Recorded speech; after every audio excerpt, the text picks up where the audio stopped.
का पे दहिया बड़ा जोर हहराता।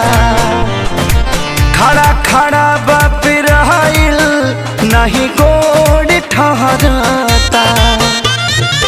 थर थर का पेला दहिया बड़ा जोर हहराता।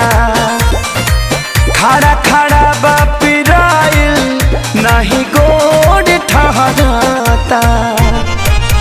काहे बुझात न खरौरा परेशानिया सुतल बनी बदरवा ओढ़ के।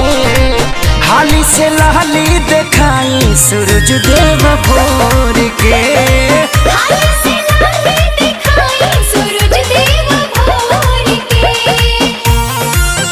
बोला बोला आदित्य मल की जय।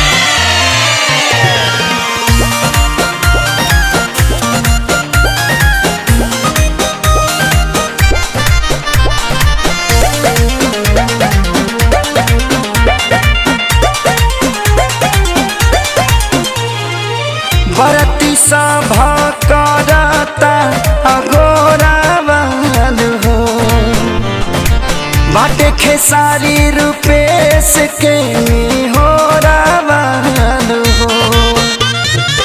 बरती सभा करता अगोरा वाल हो। बाटे खेसारी रूपेश के हो रावाल हो। हथवा में सब ही गंगा जल लेके ताके सभे पुरबोर के।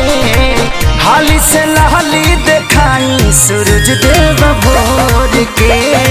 हाली से लहली देखाई सूरज देव भोर के। खड़ा बड़ी पनिया में नया नोहर कनिया दोनों हथवा जोड़ के।